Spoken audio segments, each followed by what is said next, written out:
Hello students, welcome back to the history class. So like you can say, previous week we started this chapter, Mesopotamian civilization.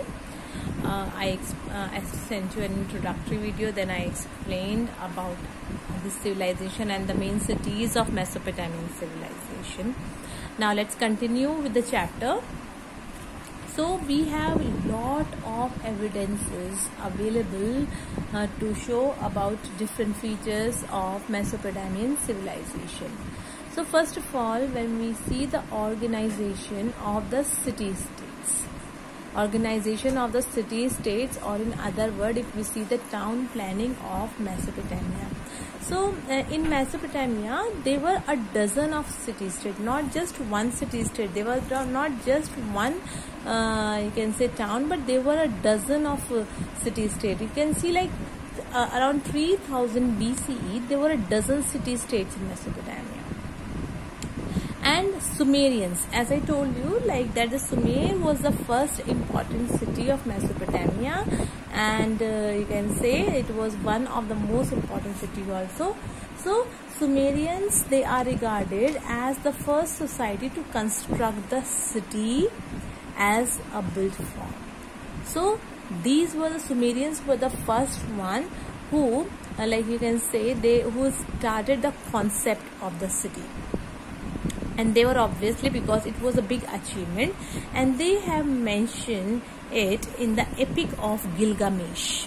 Okay, so in the Epic of Gilgamesh, they have mentioned about this achievement, that they were the one who established the city-state, or who established the town system. And in this, they have explained, they have given the you can say description of Uruk. Uruk was a city, and how was the walls, streets, market, temples, garden, each and everything about the Uruk they have mentioned in this Epic of Gilgamesh.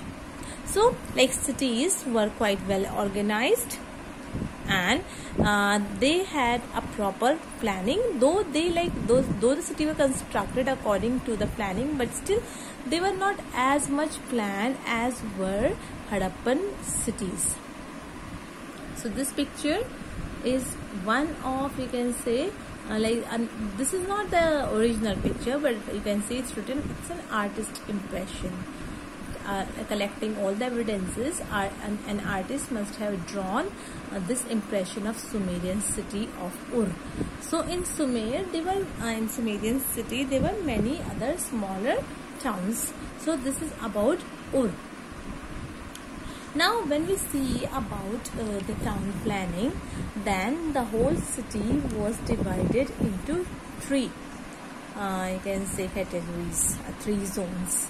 The first was a sacred zone. So sacred zone was that area in which ziggurats were built. And what were the ziggurats? These were the temple complexes. These were the places which were used for worship. Okay, for religious ceremonies and for worship. So it used to be a complete temple complex. It used to be a complete religious complex. Okay, so ziggurat used to be a religious complex, and it is one of the most notable feature of Mesopotamian civilization.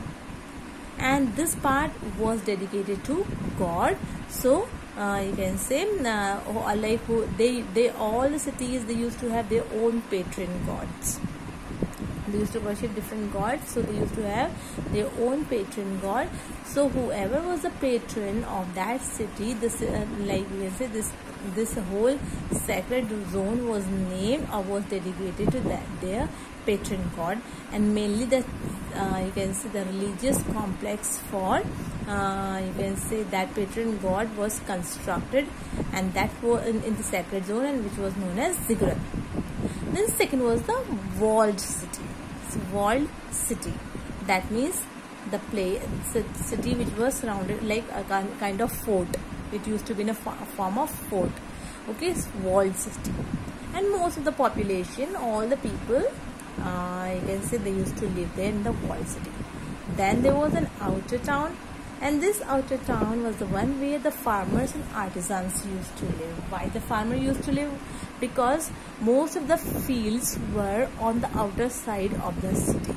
So there was one sacred zone, then there was a walled city, and then outer town. So this is outer town. Here farmers and artisans used to live. And why they used to live on the outer side? Because their fields were also on the outer side of the city.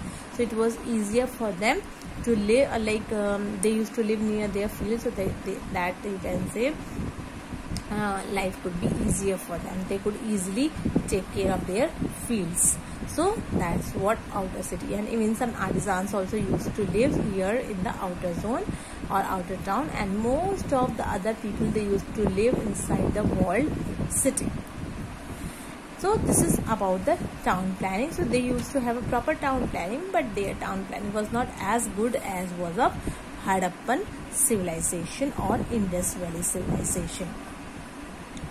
Now when we talk about the society, Mesopotamian society, so just like all other civilization, Mesopotamian society was all also divided into three classes: the upper class, the middle class, and the lower class.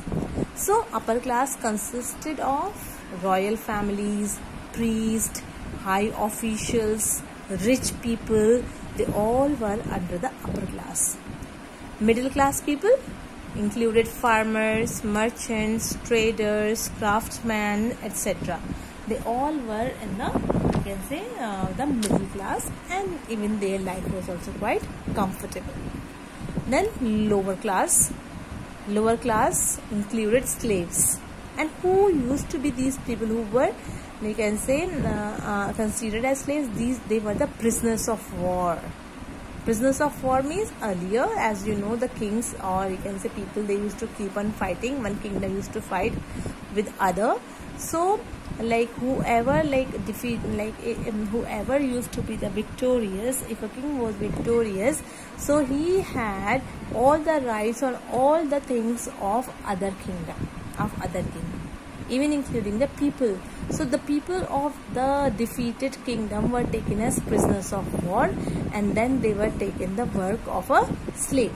They were even sold in the market. Okay, so slaves and prisoners of war, they were included in the lower class.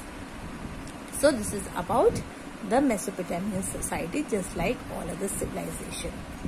Now when we come to the family life of Mesopotamians, then father used to be the head of the family. Okay, male member or the father used to be the head of the family. He used to take all the decision, but even women enjoyed many rights. Women, like you can say, they had equal rights. Women could own the property, they could run their own business, they could run their own trade and all. So this is what. So and even in the decision making also, women also used to play important parts. So women enjoyed a good status under Mesopotamian civilization. Then there used to be a council of elders, a group of elders who used to take care of the town or the city and used to take decision, who used to solve disputes and all, just like the panchayat system. In civics I explained you about the Gram Panchayat, which is the council of elders. Same kind of council used to be there in the Mesopotamian civilization also, and this council included not only male member, it included female members also. It used to have women representative also. So not only men but women also were also the members of council of elders. So all this shows that women enjoyed a good status under Mesopotamian civilization. Now when we talk about the education of the people in Mesopotamian civilization, then education was confined only to the royal people. Only the royal offsprings, like the prince, princess, only they could go to school, and except royal people, sons of rich people, they used to go to, they could attend the school. So school was not open for all the classes, but it was only for the royal people and for the rich people and for the professionals. And professionals like scribes, physicians, temple administrator, they all used to go to the school. But the system at that time was that the father's trade was adopted by son, that whatever business father is carrying on, whatever trade, whatever work father is doing, the son used to adopt the father's trade. They used to carry forward their father's trade. So this is what, though they could go, some of them could go to the school, but still they had to adopt the same profession that their father was following. So this was the rule at that time. Girls could not attend the school. They used to stay home and they used to learn housekeeping, cooking food and all other household activities.